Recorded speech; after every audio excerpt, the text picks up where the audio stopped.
and feel the vibes.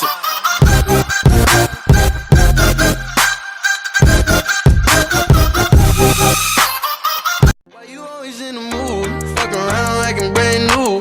I ain't tryna tell you what to do, but try to play it cool. Baby, I ain't playing by your rules. Everything look better with a view. Why you What they're communicating. I think it's at First and Houston with Casual Gods.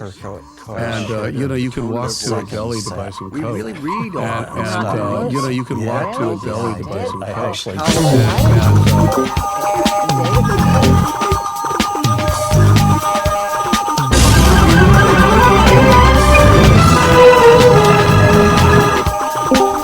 Hey guys, Brian Eno here. Sorry I'm late.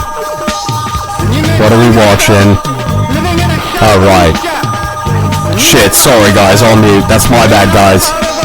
Guys, it's my bad, on mute. My bad. You may find yourself in a beautiful house with a beautiful wife. You may ask yourself, well, how can I love you?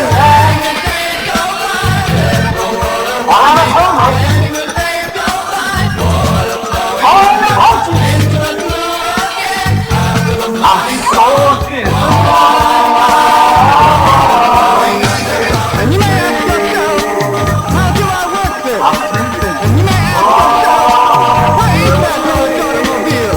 And you may tell yourself, this is not my beautiful house. And you may tell yourself, this is not my beautiful wife.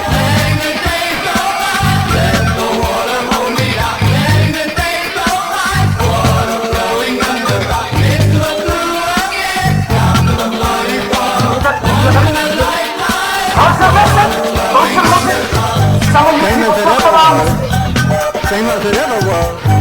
Same as it ever was. Same as it ever was. Same as it ever was. Same as it ever was. Same as it ever was. Same as it ever was.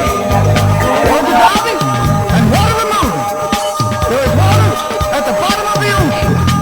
Under the water, carry the water. Kick him!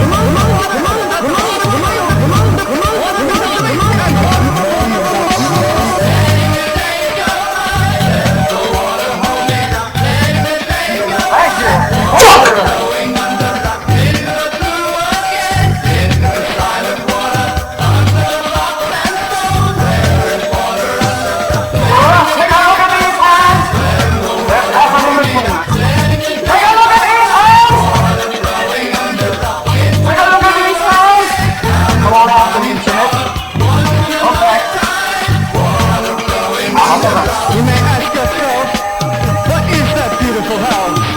You may ask yourself, where does that highway go to?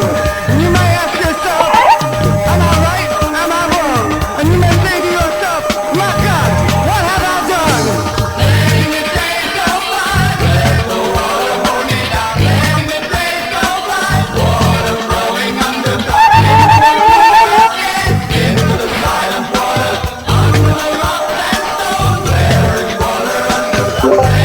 Alright guys, gotta go. Take care.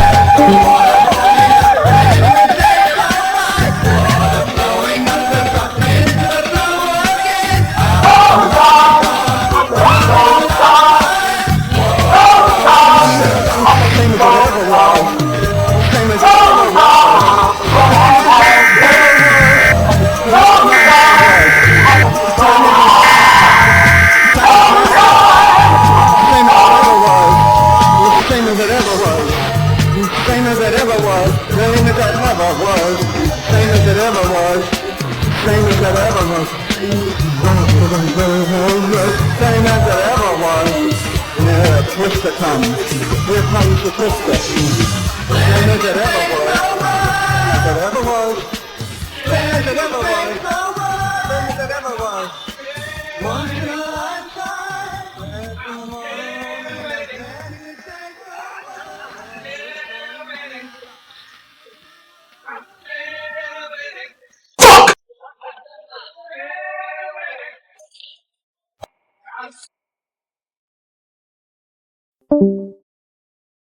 No black, no white. No black, no white, no, you know, Hawaiian, thing like that. I want everything to be very neutral so that nothing a pops social out. animal. And then, of course, he means that you're comes kind of walking paying out of the attention biggest to what suit how you've other ever seen in your people are life. relating to you. Aiden is not merely a man fallen short of greatness. He is a creature who has voluntarily laid down in the mud and built a shrine to his own surrender.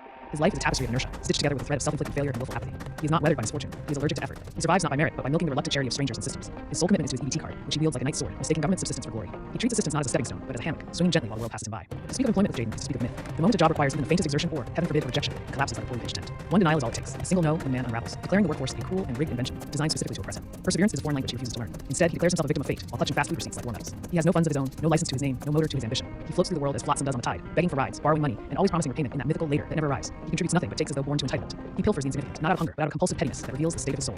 Kinder eggs, lip balm, pocket trinkets, items that hold no value, much like the principles he abandoned long ago. He is a burglar of nonsense, a petty thief in a grand opera of wasted potential. Academically, he flounders in the shallow end of mediocrity. GPA forever dangling beneath the 3.0 like a limp flag in a windless nation. His grades are not marks of effort, but of absence. Ghostly remnants of missed deadlines, neglected textbooks, and the endless repetition of I just forgot. He lacks not opportunity but will, not help but honor. Accountability is a mirror he cannot face. Every mistake is the fault of someone else, an institution, a friend, a system, the stars themselves. Never him, never the man in the ashes. To fire Jaden, to remove him from your life, is not an act of vengeance, it is an act of civic duty. To keep him near is to host a parasite, a soul sponge, soaking up time, kindness, and patience, until all that's left is resentment, exile, not in anger, but in clarity. Cast him adrift to the same barren rock where ambition goes to die.